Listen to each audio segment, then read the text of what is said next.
মাকে হারিয়েছি। মাকে হারিয়ে এখন বাবাই আমার চতুর্দিকে, সবদিকে বাবাই। তাই বাবাকেই আমি সবকিছু শেয়ার করি। তো এখন দেখতে দেখতে অনেকটা বছর বাবার সাথে আমি কাটিয়ে দিলাম, কারণ বাড়িতে আমি আর আমার বাবা আর কেউ নেই। তো সব কাজকর্ম সবকিছু বাড়ির আমি দায়িত্ব নিয়েছি, মার জায়গাটাই আমি নিয়েছি। তবে যতই মার জায়গা আমি নেই, রান্নাবাড়ি, খাওয়া দাওয়া, আগডম বাগডম যা যা কাজ করতে লাগে মার জায়গাটা আমিই পূরণ করি। কিন্তু দিন শেষে মার জায়গাটাকে আমি পূরণ করতে পারি না। যখন বাবার রাত্রিবেলায় ওই অন্ধকার মুখটা দেখি, দিনটা তো কোনো রকম পার করে দেই, কিন্তু রাতের ওই অন্ধকার মুখটা বাবার দেখে আমার বুকটা ফেটে যায়। আমি ভাবি, হায় ভগবান, কি দিন দিলে আমাকে। আমি মেয়ে হয়ে না পারছি সহ্য করতে, না পারছি আবার কি যে তোমাদেরকে বলবো বলে বোঝাতে পারছি না। যাই হোক, সহ্যও করতে পারছি না, আবার এদিকে সহ্য না করেও করার কিছু নেই। এইভাবে কাটতে লাগলো। বাবার কোথায় যেন একটা হতাশা মুখ। সারাদিনে সবকিছু বাবাকে এত সুন্দর করে যত্ন করি, কিন্তু রাতের বেলায় বাবার হতাশা মুখ দেখলে আমার কান্নায় বুক ফেটে যায়। তো কিছুই বলতে পারি না, কিন্তু মনে মনে ভাবি, অনেক হয়েছে। এই বাবা মেয়ের সম্পর্কটা থেকে এখন বেরিয়ে আসতে হবে। এখন আমার একটা অন্য কিছু চিন্তা করতে হবে, যেটাতে বাবা সুখ শান্তি সবকিছুই পায়। কিন্তু আমি সেটা কিভাবে করব ওটাই বুঝে উঠতে পারছি না। যাই হোক, তারপরে এই করে করে তো অনেকটা বছর পার করে দিলাম। এখন তো আর সেই দিনগুলো আর কোনো মতেই কাটছে না। আগে যা কাটত এখন কাটছে না।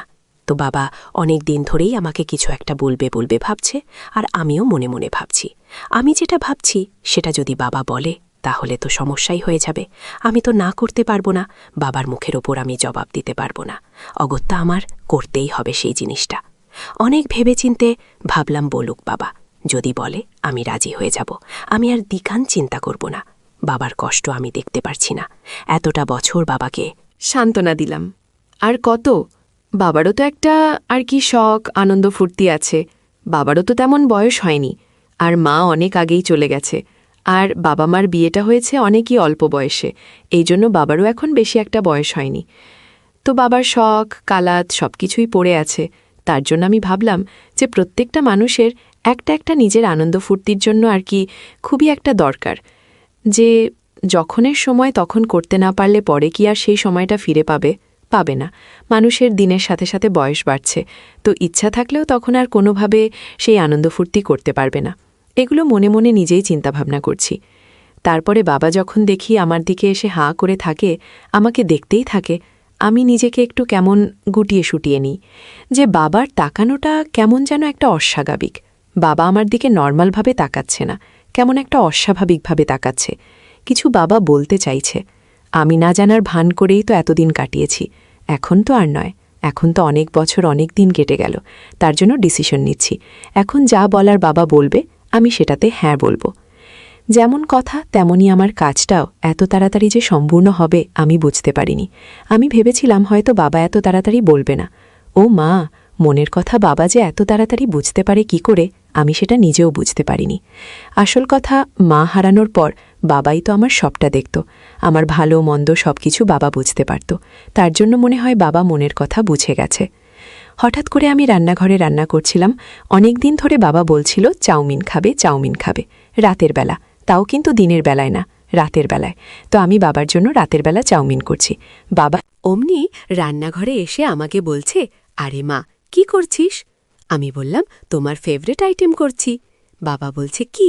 আমি বললাম, চাউমিন। বাবা মনটা খুশি হয়ে গেল। বাবা বলল, বাবা, আজকে তো সেই ব্যাপার, তাহলে তুই আমার মনের আশাটা পূর্ণ করলি। যাই হোক, এই আশাটা যখন পূর্ণ করলি তখন তাহলে আরেকটা আশা আছে, সেই আশাটা পূর্ণ করবি? আমি বললাম অবাক চোখে, কি আশা, বল না। না না, এইভাবে বলা যাবে না, এটা একটা গুরুত্বপূর্ণ কথা। তো তুই এক কাজ কর, চাউমিন বানিয়ে ভালো করে খাওয়াটা আমার ঘরেই নিয়ে চলে আয়। বেশ বসে বসে খাবো, তারপরে গুরুত্বপূর্ণ কথাটা বলবো। সেটা শুনে তুই যদি মত দিস, তুই যদি রাজি থাকিস, তাহলে তো কোনো ব্যাপারই না। আর তুই যদি রাজি না থাকিস, তাহলে আমার মনটা আবার ভেঙে যাবে। আমি খুব আনন্দে আছি মনের কথা বলবো বলে। বুঝি তো আমার ব্যাপারটা, তুই তো এখন বড় হয়েছিস, নানা বোঝার কিছু নেই। মা বাবা এগুলো কথা বলতে বলতে মেয়ে রান্না করছে আর বলছে, সবটাই বুঝেছি, কিন্তু বাবা মাঝখানে আবার একটু কিন্তু আছে। বাবা বলল, কোনো কিন্তু শুনব না। আমি এতদিন ধরে তোকে কিছু বলিনি, অনেক দিন ধরে অপেক্ষা করছি, কবে সেই দিনটা আসবে তোকে বলবো। আমি আর পারছি না। তুই এক কাজ কর, আমার ঘরে খাবারটা নিয়ে চলে আয়, তারপরে সবটা তোকে বলবো। তাহলে তুই বুঝতে পারবি যে আমি কতটা অসহায়। না হলে একটা বাবা হয়ে একটা মেয়েকে এ কথা বলতে পারে? এই তুই বুঝতে পারিস না? আমি তোকে এতদিন বলিনি।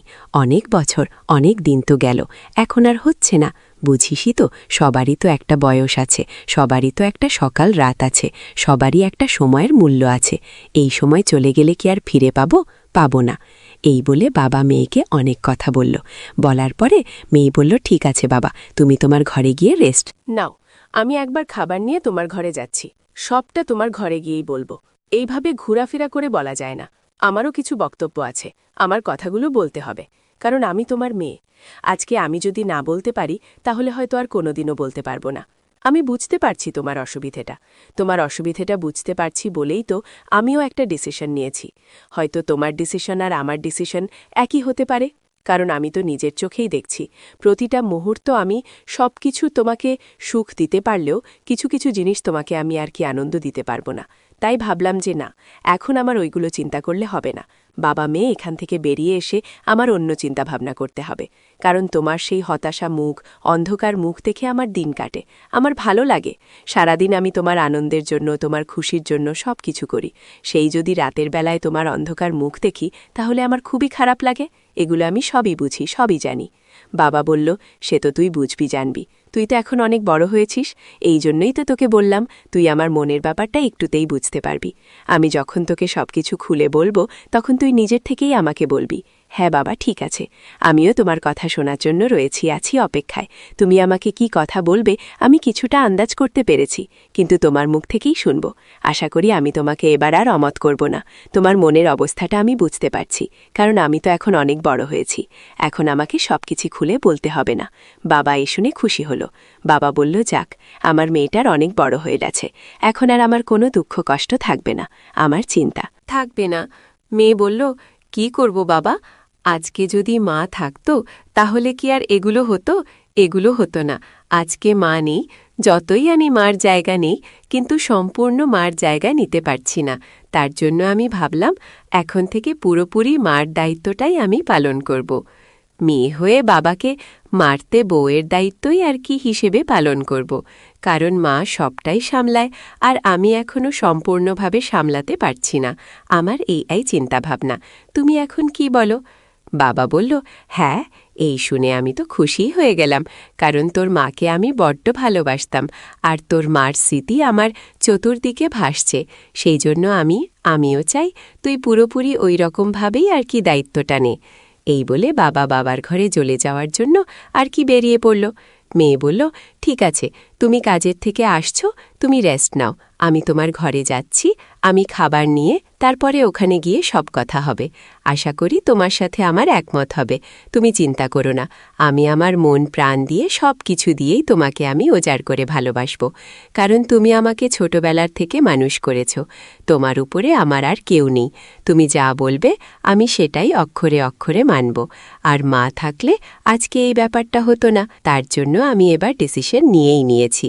আমি বুঝতে পারছিলাম অনেক দিন ধরে তোমরা কিছু একটা বলতে চাচ্ছ, কিন্তু বলতে পারছো না। বাবা বলল, কি করে বলি বলো তো? তুই তো আমার মেয়ে, আমি সব কথা কি তোকে মুখ ফুটে বলতে পারি না। তোর নিজের থেকে যদি তুই না বুঝতে চাইস, আমি কি করে বলবো?